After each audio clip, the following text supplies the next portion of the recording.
Cette nuit, les forces israéliennes ont continué leur frappe dans la bande de Gaza. Les Gazaouis que nous avons contactés parlent d'une série de frappes extrêmement violentes. Ces Gazaouis nous ont envoyé un peu plus tard dans la nuit des images de secouristes qui fouillent les décombres à la recherche de rescapés dans les amas de gravats.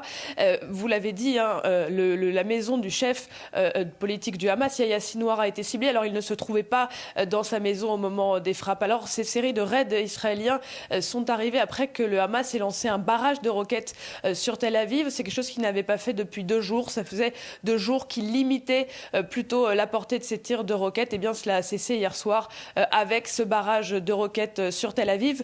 Le Hamas a expliqué avoir lancé ce barrage de roquettes en réponse à une frappe israélienne qui, hier, à 2h du matin, a tué une famille de 10 personnes, dont 8 enfants, qui se trouvaient au 3e étage d'un bâtiment ciblé. On le voit bien, donc, encore ce matin, la logique de confrontation continue. Dans ces conditions, Gwendoline, quelles nouvelles des missions américaines, égyptiennes, émiraties censées aboutir à une trêve au mieux? On a l'impression qu'elles sont à la peine au fur et à mesure que s'amplifie l'engrenage.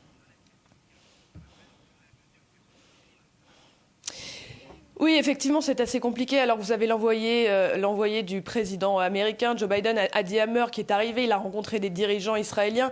Il devrait aujourd'hui rencontrer des dirigeants palestiniens. Alors, pas des dirigeants palestiniens du Hamas. Il va rencontrer des personnes qui sont en Cisjordanie. L'Égypte pousse aussi pour une médiation. Et on a vu ces derniers jours que le Hamas souhaiterait un cessez-le-feu. Mais effectivement, il y a cette logique d'engrenage.